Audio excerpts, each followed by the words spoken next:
Dan puji Tuhan, hari Sabat ini adalah hari Sabat doa dan puasa ya. Hari Sabat doa dan puasanya agak senyap ya. Hari Sabat doa dan puasa sebagai satu tanda penyerahan kita untuk mengawali tahun ini agar kita dipimpin oleh kuasa Tuhan. Amin. Semoga Sabat puasa ini melengkapi sukacita kita sesuai dengan jam-jam doa yang sudah ditentukan, dan juga ada mungkin berbagai improvisasi yang mungkin dilakukan, doa tidak sendiri-sendiri tetapi bersama-sama dengan keluarga, bersama istri, bersama anak, bersama sahabat-sahabat perlu untuk kita lakukan. Sebenarnya Sabat doa ini untuk mengajak kita memiliki kehidupan yang penuh dengan doa. Dan tidak hanya sampai di situ saja. Hari Rabu ini kita akan mulai doa 10 hari ya. Doa 10 hari yang akan kita lakukan selama 10 hari ke depan, mulai dari hari Rabu sampai pada hari Sabat, 2 kali Sabat berikutnya ya. Jadi semoga kita bisa terlibat di dalam acara ini, dan semua kita diharapkan untuk terlibat supaya kita lebih sering berdoa. Karena firman Tuhan katakan di dalam kitab 2 Tawarik 7 ayat 14, dan umatku, firman Tuhan katakan, yang atasnya namaku disebut, merendahkan diri, berdoa dan mencari wajahku, lalu berbalik dari jalan-jalan yang jahat, janji Tuhan di ayat itu, maka aku akan mendengar dari sorga dan mengampuni dosa mereka serta memulihkan negeri mereka. Jadi kunci pemulihan ternyata ada di dalam doa. Dan semoga dalam tahun ini segala sesuatu yang kita rindukan buat Tuhan, segala sesuatu yang kita harapkan dari Tuhan, baik itu pemulihan secara pribadi, keluarga, gereja, karena memang yang paling terpenting saat ini adalah kebangunan rohani secara pribadi. Dan kita bisa awali tahun ini dengan mengadakan Sabat doa, puasa, dan juga 10 hari berdoa. Baiklah Bapak Ibu, saudara-saudari yang dikasihi Tuhan, pada kesempatan ini firman Tuhan yang saya akan bawakan judulnya Komunitas Tuhan dalam Gambar dan Rupanya.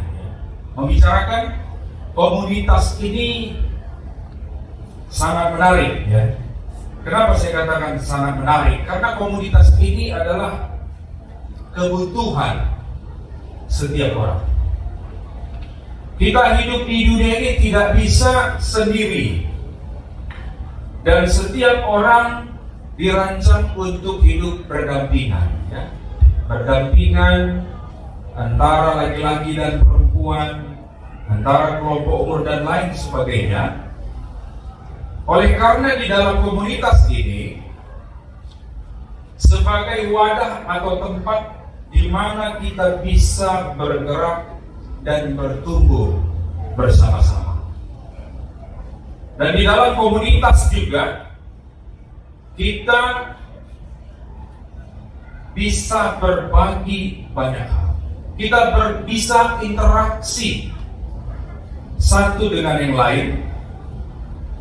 Dan suasana atau keadaan itu membuat kita istimewa. Dan memang di dalam komunitas itu kita akan diperlakukan dengan istimewa. Itu harapan dalam sebuah komunitas. Dan berbicara tentang komunitas ini, ada begitu banyak komunitas di dunia ini. Kalau kita bicara komunitas, sering dihubungkan dengan klub-klub sosial ya. Ada klub motor, ada lagi klub apa lagi? Ada klub mobil, ada klub apa lagi? Klub senam, ada juga klub sepeda. Ada begitu banyak komunitas-komunitas di dunia ini. Dan komunitas-komunitas ini mempunyai karakteristiknya tersendiri. Dan di dalam komunitas itu biasanya kita berinteraksi. Karena ada banyak orang di sana terdiri dari latar belakang suku, latar belakang budaya. Di dalam komunitas kadang-kadang tidak bisa hindari kita terlibat dalam interaksi sosial, kita terlibat dalam argumentasi, kita terlibat dalam suasana yang kadang-kadang tidak sepakat. Sering itu terjadi di komunitas-komunitas umum, dan bahkan dalam keadaan tertentu, kalau tidak suka sama komunitas itu, sering memutuskan untuk hubungan terputus, keluar dari komunitas itu, tinggalkan komunitas itu, cari komunitas yang lain. Dan komunitas-komunitas itu memberikan hal-hal yang baru bagi kita. Kalau dia komunitas, kalau orang Aceh nggak ada pecinta kopi. Kemarin saya lihat ada komunitas pecinta kopi. Dan kalau dia komunitas pecinta kopi, saya tanya apa yang dia lakukan di sana. Yang dilakukan di sana minum kopi. Dan semakin hari semakin banyak minum kopi, dan semakin mengenal kopi, dan semakin edik. Jadi apa? Minum kopi, semakin ketagihan minum kopi. Jadi komunitas-komunitas ini membuat perhatian seseorang itu bisa ada penekanan lebih dan membuat dia lebih konsentrasi di sana. Ada juga komunitas lain, komunitas senam. Saya lihat mertua saya senam-senam. Kalau bapak ibu yang bertemu dengan mertua saya mungkin tiap hari dia senam terus. Saya tanya, ini senam di mana ini? Senam di komunitas ini. Jadi kalau mau minta ajar senam, 1000 banyak gaya kalau mertua saya senam. Jadi sehat dia, tiap hari dia senam. Jadi senam ini membuat semakin mudah. Jadi senam-senam di komunitas A, komunitas B, senam terus. Dan memang senam itu membuat tubuhnya semakin sehat, endorfinnya diproduksi, dan hormon-hormon sehatnya keluar. Jadi awet muda, udah umur panjang. Jadi ada benefit yang didapatkan. Ada juga komunitas-komunitas yang lain, komunitas sekolah hal itu, komunitas di masyarakat hal itu, yang afiliasinya beda-beda, sesuai dengan kebutuhan itu. Namun, di antara semua komunitas-komunitas ini, kita tidak menemukan adanya yang disebut perubahan hati. Dan ini yang disebut dalam istilah Alkitab transformasi. Komunitas-komunitas itu tidak menghasilkan perubahan hati. Itulah sebabnya judul pada hari ini, komunitas Tuhan dalam gambar dan rupanya. Bagaimana kita menemukan bahwa komunitas Tuhan, komunitas yang kita ada di dalamnya berbeda dengan semua komunitas-komunitas yang lain di dunia ini. Dan kita akan melihat lebih dalam, komunitas gereja sangat berbeda dengan komunitas di dunia ini. Kenapa saya katakan berbeda? Karena selain kita di gereja ini bisa berinteraksi satu dengan yang lain, dan saya melihat di gereja kita ini bervariasi. Mulai dari yang paling muda sampai orang-orang tua kita yang lanjut usia, semuanya berbaur menjadi satu. Interaksinya berbaur semua menjadi satu. Sehingga kita mudah berkomunikasi. Dan selain berkomunikasi, gereja itu dirancang untuk kita bisa bertumbuh satu dengan yang lain. Gereja di dalam komunitas itu saling belajar. Yang muda belajar dari yang tua. Yang tua belajar juga kepada yang muda. Jadi semuanya saling belajar dengan yang lain.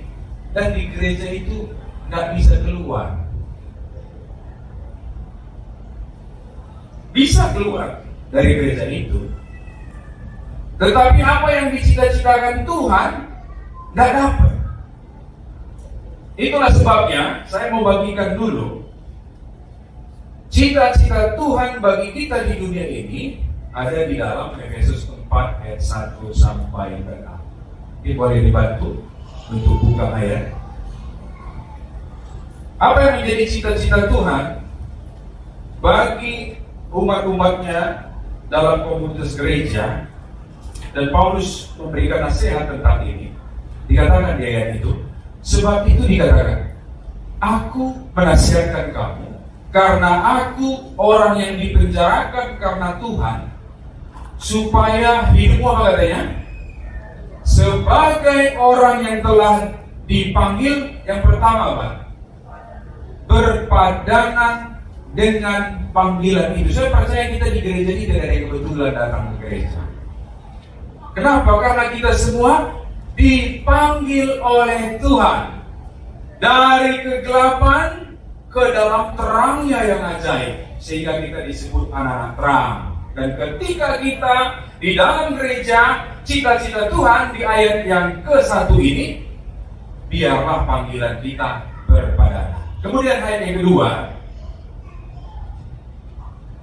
hendaklah kamu selalu, apa katanya? Rendah hati, lemah lembut, dan sabar.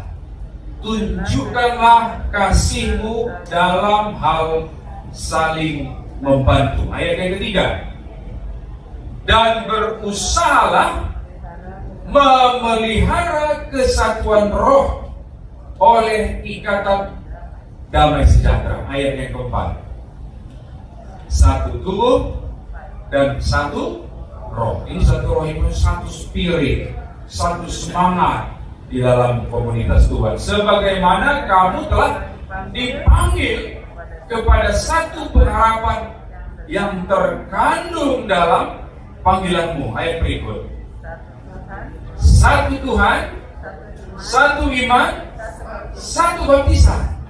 Terakhir, satu Allah dan Bapa dari semua. Allah gimana katanya? Di atas semua dan oleh semua dan di dalam semua.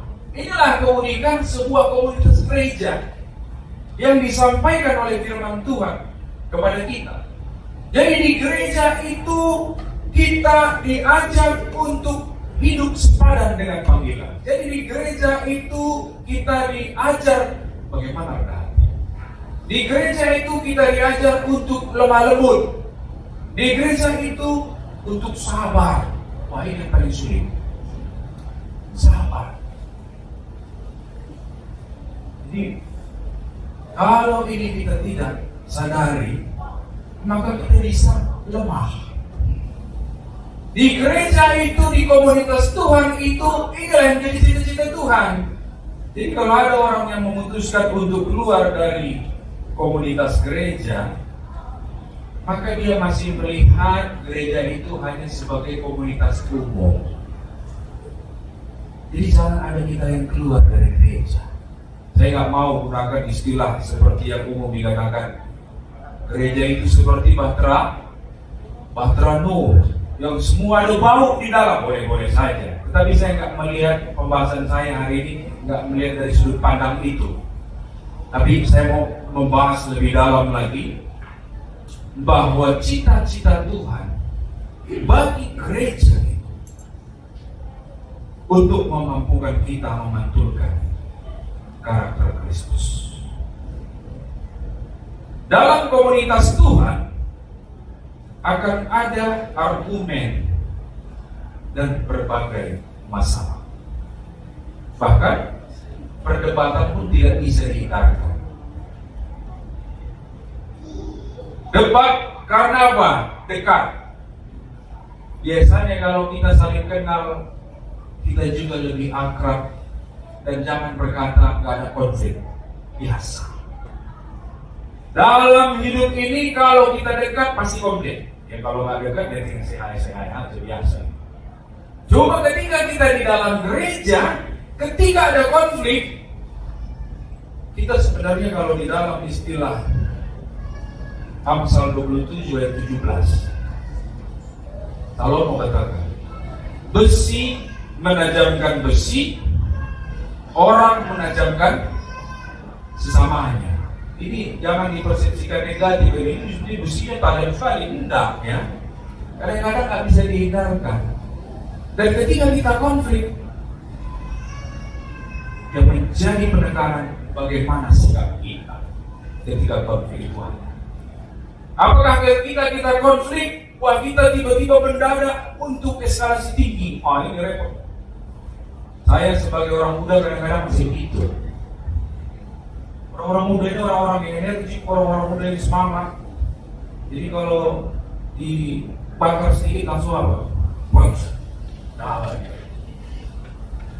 tapi kita diingatkan kembali, ternyata komunitas Tuhan itu adalah cita-cita Tuhan supaya sabar, supaya lemah lembut, supaya rendah hati, supaya menunjukkan kasih dalam hal saling membantu.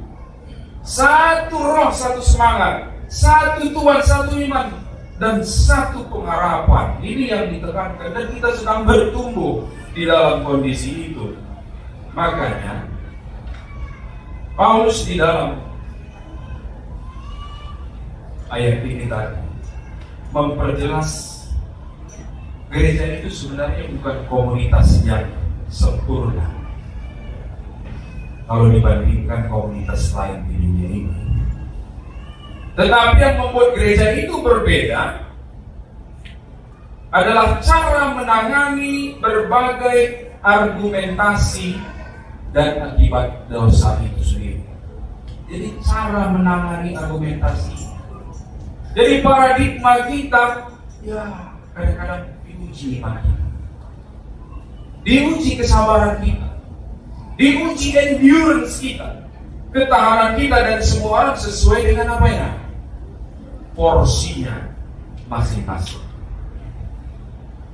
Dan Tuhan merancang gereja itu menjadi ruang di mana kita tidak bisa setuju dengan orang lain di sekitar kita. Bagaimana supaya kita, kadang-kadang di gereja ini lebih banyak sepakat atau tidak sepakatnya. Di rumah tangga mana lebih sering, sepakat atau tidak sepakat? Mana pun bisa terjadi sepakat, tapi yang lebih sering terjadi sepakat untuk tidak sepakat untuk tidak sepakat. Jadi apa yang harus dilakukan? Sikap hati. Ini yang menarik. Yang istri mau apa, suami mau apa. Pada satu ketika awal-awalnya biasa saja, tetapi semakin hari kok semakin begini, dan semakin hari timbul konflik. Dan daripada konflik sekali, dua kali, tiga, dan sering-sering konflik, akhirnya mengambil sikap apa? Sepakat untuk tidak sepakat. Karena memang tidak ada kembar identik yang sama. Begitu juga di dalam gereja. Tuhan memang membuat gereja itu menjadi ruang di mana kita tidak bisa selalu setuju dengan orang lain. Dan di dalam hal itu yang paling terpenting rencana Tuhan agar setiap orang diterima sebagai seorang yang mewakili gambar Tuhan. Nah, ini dia poinnya. Apa yang membuat kita tidak menerima ataupun tetap setuju atau tidak setuju itu, ternyata masing-masing kita ini adalah gambar dan rupa Tuhan. Apa artinya gambar dan rupa Tuhan ini? Ini sebenarnya identitas seorang manusia ini. Ini sebenarnya menjadi inti dari identitas manusia itu, bahwa kita ini, firman Tuhan katakan dalam Kejadian 1 ayat 26, diciptakan dalam rupa dan gambar. Jadi gambar Allah itu ada di dalam identitas kita.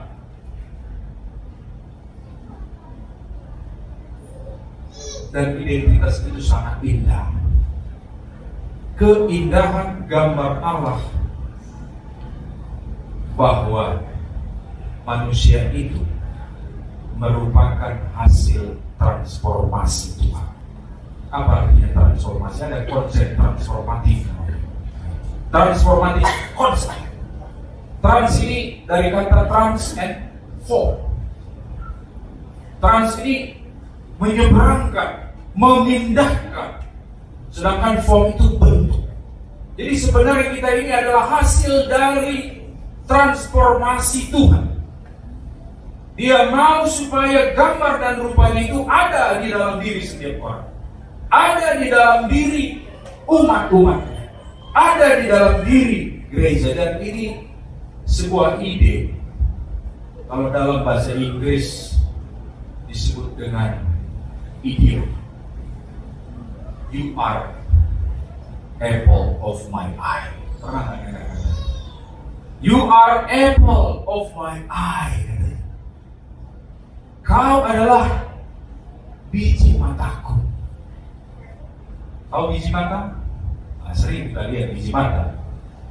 Tapi biji mata ini sebenarnya lebih menekankan kedekatan hubungan, keakraban. Dan kalau biji mata Anda perhatikan, di mata kita itu ada retina.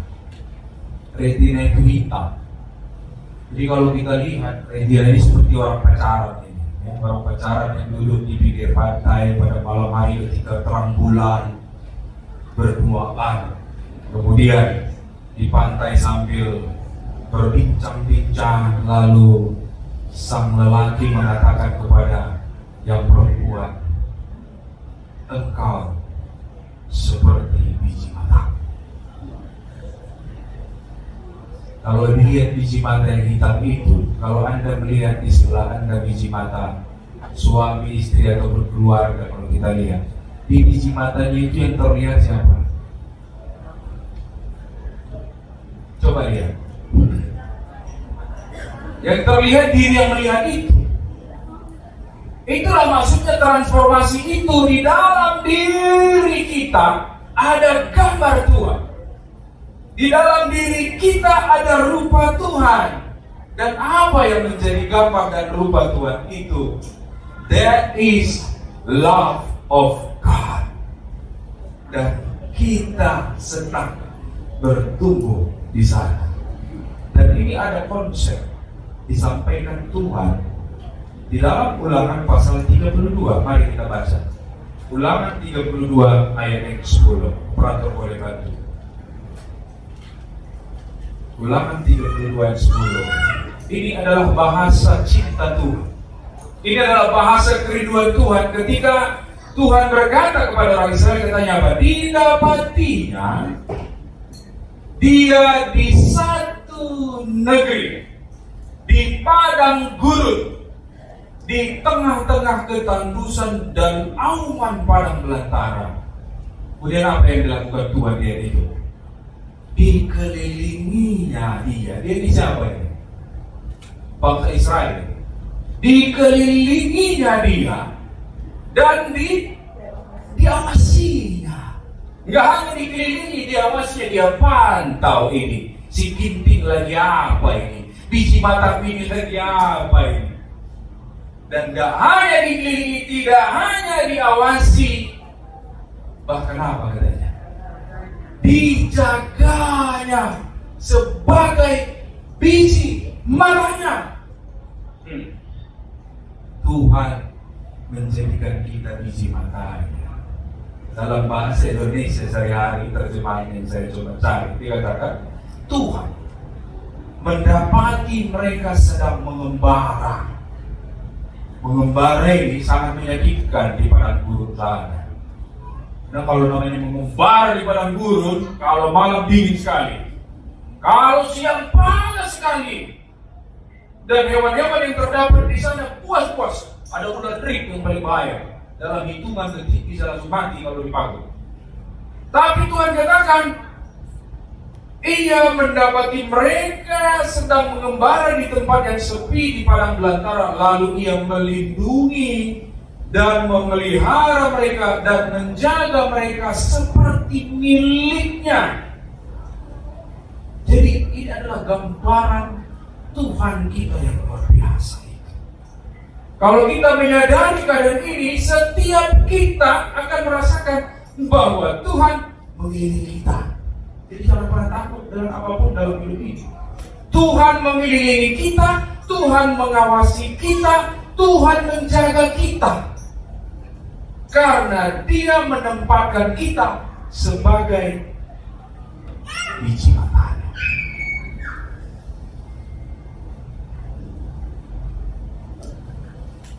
kita mempunyai nilai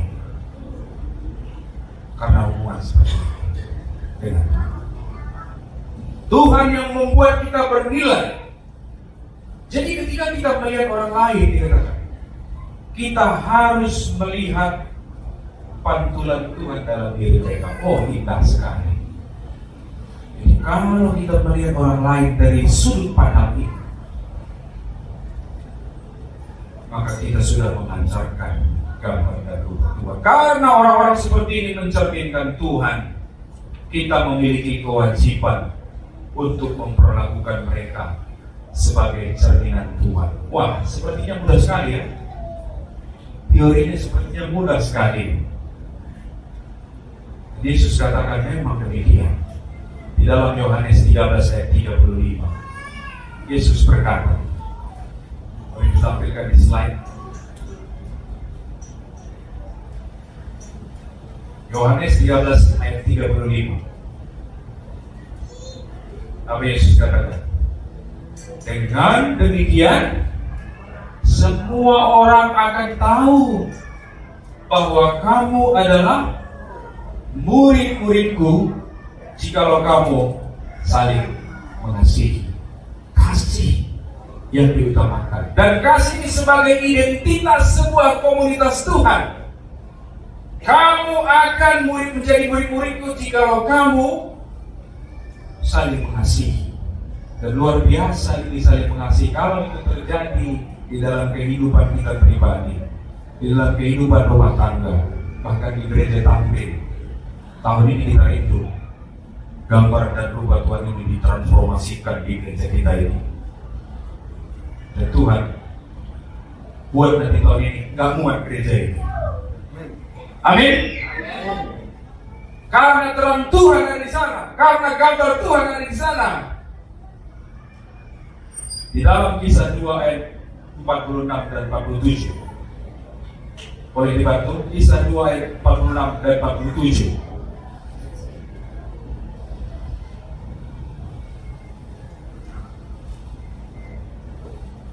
Bagaimana kata jemaat itu dikatakan? Dengan bertekun dan dengan sehati mereka berkumpul tiap-tiap hari dalam baik Allah. Lalu apa yang mereka lakukan di dalam konteks pada zaman itu ketika fellowship diadakan, mereka memecah-mecahkan roti di rumah masing-masing. Ini artinya fellowship. Secara bergilir dan makan bersama-sama suasana hatinya apa? Ya itu. Dengan gembira dan dengan tulus hati sambil ibadah dia memuji Allah. Dan apa yang terjadi? Di ayat itu dituliskan dan mereka disukai oleh semua orang. Dan apa yang terjadi hasilnya? Dan tiap-tiap hari firman Tuhan katakan Tuhan menambah jumlah mereka dengan orang-orang yang diselamatkan. Jadi kuncinya adalah memantulkan karakter Kristus. Jika terjadi pertambahan gereja itu menjadi harapan kita untuk 1 tahun ini. Gereja Tamrin akan bertumbuh dan bertambah-tambah di dalam jumlah. Satu-satunya cara kita untuk bisa mengasihi, jika kita mulai menyadari bahwa nilai kita bukan pada apa yang kita lakukan. Kita tidak melihat kepada diri kita. Kita juga tidak melihat kepada diri orang lain.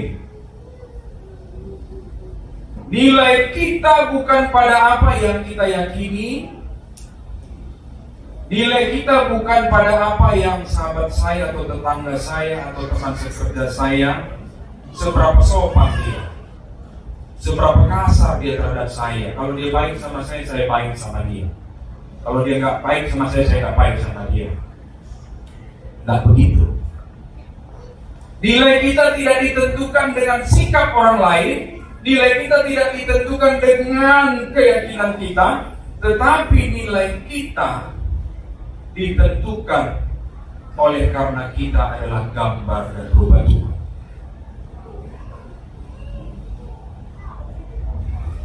Mudah ya, secara teori.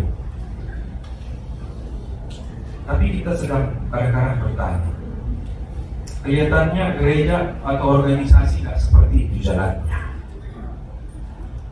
Kenapa? Dan why and why? Kenapa? Kalau dalam iklan tanya, kenapa? Ada dalam hidup ini kadang-kadang ketika kita dikecewakan, dan ada juga waktunya kita dianiaya. Makanya Yesus katakan di sahabat, berbahagialah kau yang karena aku dianiaya. Jadi ketika ada aniaya, ada kekecewaan datang, wah, kita harus bercakap, oh, bagaimana sikap saya sebagai hamba dan kebutuhan kita udah.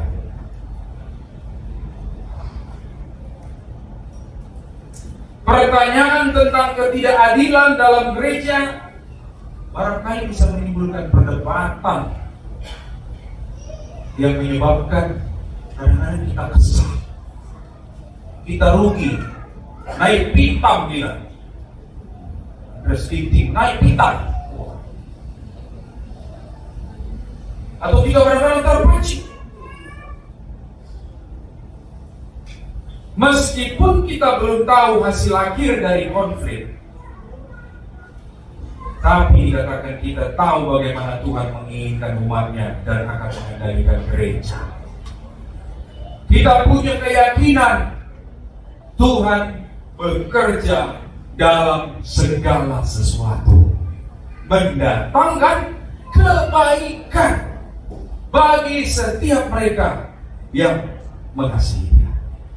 Jadi kalau ada sesuatu yang mengecewakan kita, kalau ada sesuatu yang menyakitkan kita, kalau ada sesuatu yang merugikan kita, kita perlu untuk merubah channelnya, merubah sikap hati kita dengan melihat, oh ini bukan jadi satu penghambat saya untuk tetap bertumbuh kepada Tuhan, tetapi ini membuat saya semakin dewasa di dalam Tuhan. Ini sedang menguji kesabaran saya. Ini sedang mengajak saya untuk rendah hati. Ini mengajak saya untuk mengendalikan diri dan tetap menunjukkan kasih.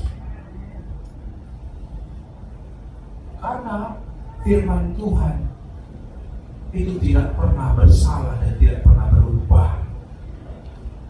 Hal yang demikian akan selalu ada di dunia. Itulah sebabnya kita baca di dalam Efesus 4 ayat yang ke-17 sampai 24. Mari kita perhatikan bagaimana ayat ini menggambarkan tanggapan kita saat kita berselisih kepada orang lain. Apa kata Rasul Paulus di dalam Efesus 4 ayat yang ke-17 sampai 24? Sebab itu dikatakan, ku katakan dan ku tegaskan ini kepadamu di dalam Tuhan, jangan hidup lagi sama seperti orang-orang yang tidak mengenal Allah dengan apa? Pikiran yang sia-sia. Kita berharap begini imannya, tapi ternyata dia masih di sini. Ingat ayat ini. Jangan hidup lagi sama seperti orang-orang yang tidak mengenal Allah dengan pikiran yang sia-sia. Kemudian ayat ke-18, dan pengertiannya yang gelap, jauh dari persekutuan dengan Allah. Kenapa jauh dari persekutuan dengan Allah? Di ayat itu disebutkan karena kebodohan yang ada di dalam mereka. Dan karena apa? Ini kedegilan hati ini gak bisa diukur. Kesombongan di dalam diri itu gak bisa kita ketahui. Bahkan Lucifer sendiri gak sadar dia sombong. Bisa jadi saya juga sombong. Makanya kita perlu untuk selalu introspeksi diri kepada Tuhan. Kemudian apalagi di ayat yang ke-19, perasaan mereka telah tumpul sehingga mereka menyerahkan diri mereka kepada hawa nafsu dan mengerjakan dengan apa katanya? Dengan serakah segala macam kecemaran. Ayat yang ke-20. Tetapi kata firman Tuhan, kamu bukan demikian. Kenapa bukan demikian Tuhan? Di ayat itu disebutkan, kamu telah belajar mengenal Kristus. We are apple of the eye of Jesus. Kita udah belajar, kita ini biji mata Tuhan. Kita tidak mungkin mengecewakan Tuhan sekalipun kita masih manusia biasa. Lihat berikut disebutkan lagi. Karena kamu telah mendengar tentang Dia dan menerima pengajaran di dalam Dia menurut kebenaran yang nyata di dalam Yesus. Berikut, yaitu bahwa kamu berhubung dengan kehidupan kamu yang dahulu, masa lalu kita sebelum kenal Yesus, harus menanggalkan manusia lama yang menemui kebinasaannya oleh nafsunya yang menyesatkan. Ayat 24, supaya kamu dibaharui di dalam roh dan pikiranmu, dan mengenakan manusia baru yang telah diciptakan menurut kehendak Allah di dalam kebenaran dan kekudusan yang sesungguhnya. Kita ini sudah dikuduskan Tuhan. We are sanctified by His Spirit.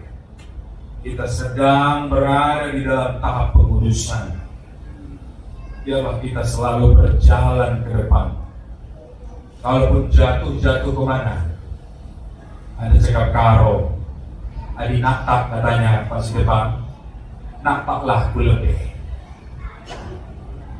Kalau kita jatuhlah ke depan. Kalau jatuh jangan mundur lagi. Jatuh ke belakang, lalu setelah jatuh kita bangun. Jatuh lagi, kita bangun, jatuh lagi, kita bangun. Nggak ada progresnya iman kita. Jadi kalau kita jatuh, dan Tuhan berjanji di dalam Mazmur pasal 37, kalau anak-anak Tuhan jatuh, tidak sampai apa? Tergeletak. Sebab tangan Tuhan menopangnya. Amin. Tuhan menopang kita. Kalaupun kita jatuh, nggak sampai bang. Karena kita punya Tuhan yang melindungi, yang mengawasi, yang menjaga kita. Bapak Ibu, saudara yang dikasihi oleh Tuhan, apa yang membuat gereja Tuhan berbeda adalah kita sendiri. Apa yang membuat komunitas Tuhan itu berbeda adalah kita sendiri. Sehingga sebagai individu, selain kita tidak akan terluput dari masalah, kita bertumbuh di dalam masalah-masalah yang ada. Namun, we are not the man of problem, but we are the man of solution. Kita tidak hanya dihadapkan kepada persoalan, tetapi kita menjadi bagian penyelesaian persoalan itu. Kita menyadari bahwa kita terkadang memperlakukan sesama kita tidak dengan kasih. Barangkali kita tidak memperlakukan dengan rasa hormat atau martabat. Kita juga kadang menyadari bahwa kita belum melihat gambar Tuhan dalam diri saya, dalam diri istri saya, dalam diri anak saya, dalam diri teman sahabat-sahabat kita sekalian. Kita menyadari bahwa terkadang kita memendam kebencian. Terkadang kita marah, bahkan bisa jadi kita sedang mengalami kepahitan antara satu sama lain. Tetapi firman Tuhan hari ini mengingatkan kita bahwa kita adalah biji mata Tuhan, hasil transformasi Tuhan, dan Dia ingin supaya kita tetap berada di dalam jalan itu. Dan kita akan minta pengampunan kepada Tuhan. Kita berkomitmen untuk menjadi gereja yang mengizinkan Tuhan mengubah hati kita dan menjadikan kita an apple of His eye. Biarlah kiranya firman Tuhan pada hari ini memotivasi kita menguatkan kita sebagai bagian di dalam komunitas Tuhan. Kita tetap mempertahankan standar yang Tuhan berikan. Kita bisa hidup berdampingan satu dengan yang lain. Kita juga bisa memantulkan gambar dan rupa Tuhan dan tidak melupakan rencana Tuhan bagi komunitas kita, sehingga kita dapat berkat baik secara pribadi, jemaat, maupun di dalam keluarga kita masing-masing.